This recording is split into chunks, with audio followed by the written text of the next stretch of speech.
And as we await the final batches of deciding votes to come in, our political analyst Carl Luna joins us for a deeper dive into the state of the race tonight on night 3. So, Carl, your thoughts about what the map looks like tonight? Well, again, they talked about the blue shift coming in this election. It's been more like the blue creep. Very slowly, do you see it shifting blue? But it's looking more and more positive for Joe Biden. I mean, the lead in Georgia since last night has dropped from thousands of votes for President Trump down to less than 2,000. A few counties out around metro Atlanta are where most of the votes are going to be counted. There's a really good chance that Georgia alone, plus one other state, you got Arizona now, throw Georgia on top of it, Joe Biden wins. Nevada, Joe Biden wins. Pennsylvania, the lead for the president has eroded tremendously as the absentee ballots have been counted as expected, and Joe Biden wins. The president's window for winning the Electoral College outside of judicial intervention seems to be closing every couple of minutes. All right, so Carl, with that in mind, as these leads in Georgia and Pennsylvania you just laid out have drastically dwindled throughout the day, the president seems resigned to the fact that it's not going to go his way. As he talked there at the White House, he made some serious allegations of things not being on the up and up, though there's no evidence of that. What are your thoughts on his strategy to, at this point, essentially try to sue his way back to the White House? Well, Andrew, if it is a strategy, it may not be the best strategy because there's just so many states that are involved here. It's not like 2000 in Florida where you had to argue about one basic issue in one state, recount in a few counties in Florida. You've got Georgia, Pennsylvania, Michigan, Arizona, Nevada. It is highly unlikely that a judicial approach is going to be able to reverse enough decisions in enough states to affect the outcome of the election, particularly if Joe Biden gets a comfortable margin over 270.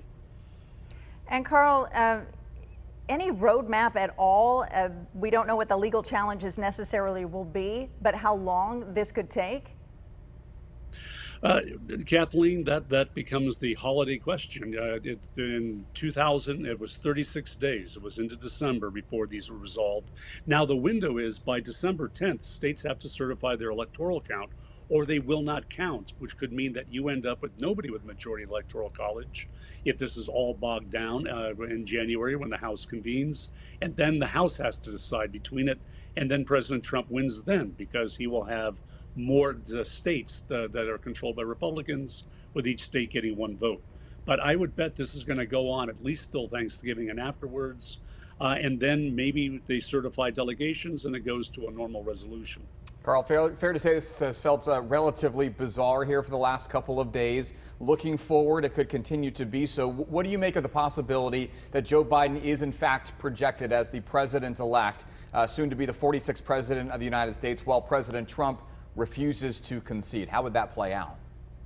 Well, I think that's probably what is going to happen, Andrew. You're going to have probably within the next 48 hours, 24 hours, if you can get decisions in Georgia, Pennsylvania, maybe you end up with the race being called by the wire services, by the media, by the campaign, that Joe Biden is the winner. I don't think that even on Inauguration Day, Donald Trump is going to ever admit defeat. The question is, can he get the courts to agree with him to nullify ballots? Not really likely. Can he get Republican state legislatures to disregard the popular vote and award a slate to him? Then you have a whole different matter of contention that takes us into January. Is there any chance, Carl, based on the fact that we are dealing with a president who is a showman, that there's really not a strategy here legally that he plans to really go down that road, as much as he does not want to admit defeat, and that way if he says the election is stolen, he doesn't have to? Yeah, that may well be another possibility here, that the president is just laying the groundwork so he can exit without having to say that he lost. And then things move forward. But there's a lot of people with power associated with the president who are tied to him who don't want to see this necessarily dissolve so quickly. And I think some people want to really fight this. And no matter what, even if we get through this process of transition, Joe Biden wins under these circumstances, he would enter a presidency with somewhere close to half the country having doubts about his legitimacy, and that's going to make governing difficult for all of us. All right, well, Carl Luna tonight, thank you so much for your insight in what is an unprecedented election as we wait for more results to come in. Thank you.